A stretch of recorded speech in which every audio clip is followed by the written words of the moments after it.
Assalamualaikum warahmatullahi wabarakatuh. Di sini saya akan menyampaikan materi tentang bahasa Indonesia yang baik dan benar. Pengertian berbahasa Indonesia yang baik dan benar.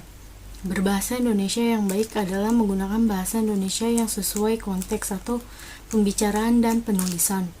Berbahasa Indonesia yang benar adalah menggunakan bahasa Indonesia yang sesuai dengan kaidah atau tata bahasa Indonesia. Bahasa yang baik. Bahasa Indonesia yang baik adalah bahasa Indonesia yang digunakan sesuai dengan norma kemasyarakatan yang berlaku. Misalnya dalam situasi santai dan akrab seperti di warung kopi, di pasar, di lapang sepak bola, dan lain-lain, hendaklah menggunakan bahasa Indonesia yang sesuai dan akrab, yang tidak terlalu terkait oleh patokan.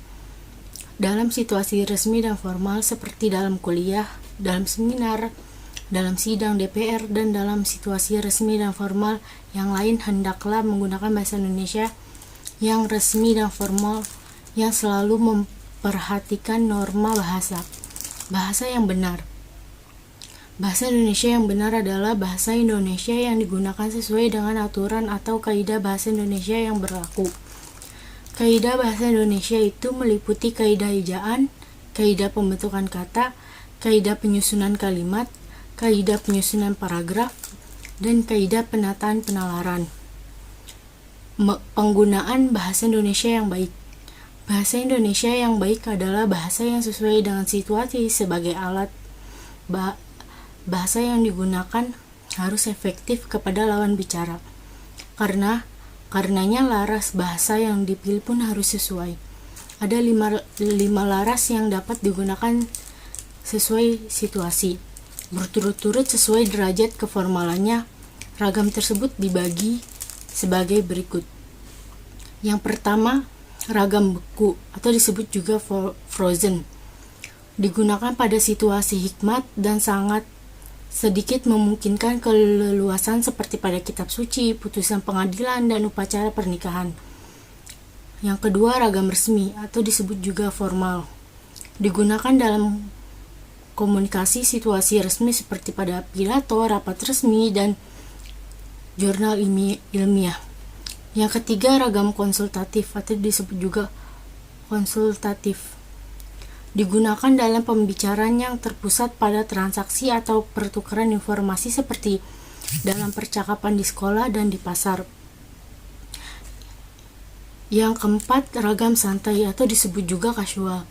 Digunakan dalam situasi tidak resmi dan dapat digunakan oleh orang yang belum tentu saling kenal dan akrab. Yang kelima, ragam akrab atau disebut juga intimate. Digunakan di antara orang yang memiliki hubungan yang sangat akrab dan intim. Penggunaan bahasa Indonesia yang benar. Bahasa yang benar adalah bahasa yang sesuai dengan kaidah bahasa baku, baik kaidah untuk bahasa maupun bahasa baku lisan. Ciri-ciri bahasa baku. Yang pertama, penggunaan kaidah tata bahasa normatif. Misalnya dengan penerapan pola kalimat yang baku. Acara itu sedang kami ikuti, dan bukan acara itu kami sedang ikut. Yang kedua, penggunaan kata-kata buku. Misalnya, cantik sekali dan bukan cantik banget.